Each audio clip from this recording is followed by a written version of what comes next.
love that video. Isn't that great? That, of course, is the one and the only Cher, doing the great Mark Cohn tune, Walking in Memphis. Cher has lived much of her life in the spotlight, and the last 10 years have been tumultuous. Well, she sat down with me for a rare and candid interview about the ups and downs of celebrity. It's hard to believe, but we've known Cher for more than 30 years now.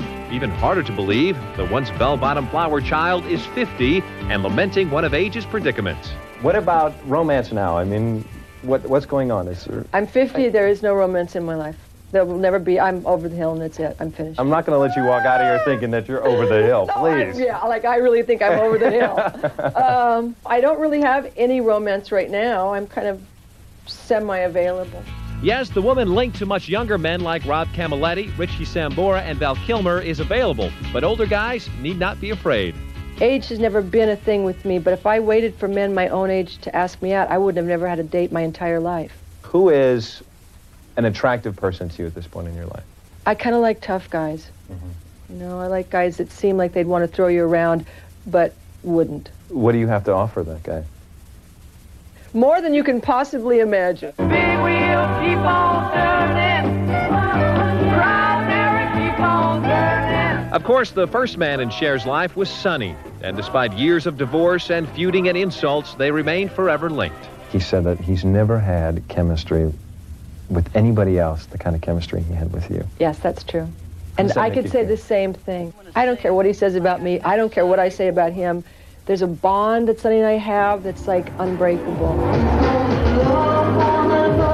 But these days, Cher's mind is on the present and her new album, her first in about 5 years. This is a very sad album. If you listen to the songs, they're very kind of melancholy and moody. Does that reflect what was going on in your personal life at all? Absolutely.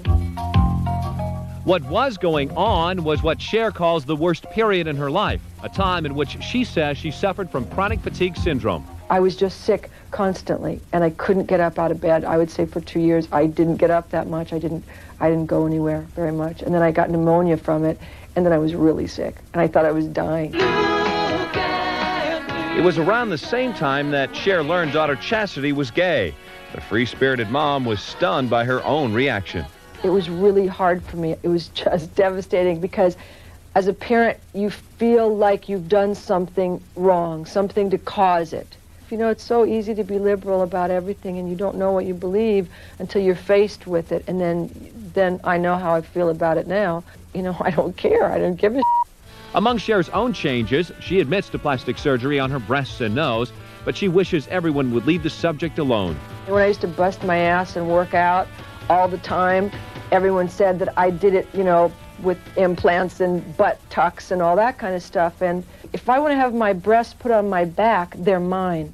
You know, it's like, if I want to do something to myself, I will. It's kind of that simple. Great attitude. Yes. You gotta love it. She makes everything just so cut and dry, doesn't she? Now, as testimony to Cher's durability, you can still, believe it or not, see the Sonny and Cher show on TV. It is on Nick at Night's TV land, and I wish they were still together. They were so great together, you're right. What great chemistry. Now, Cher's career is expanding in yet another direction. She makes her directorial debut and stars in a dramatic film which deals with the abortion issue.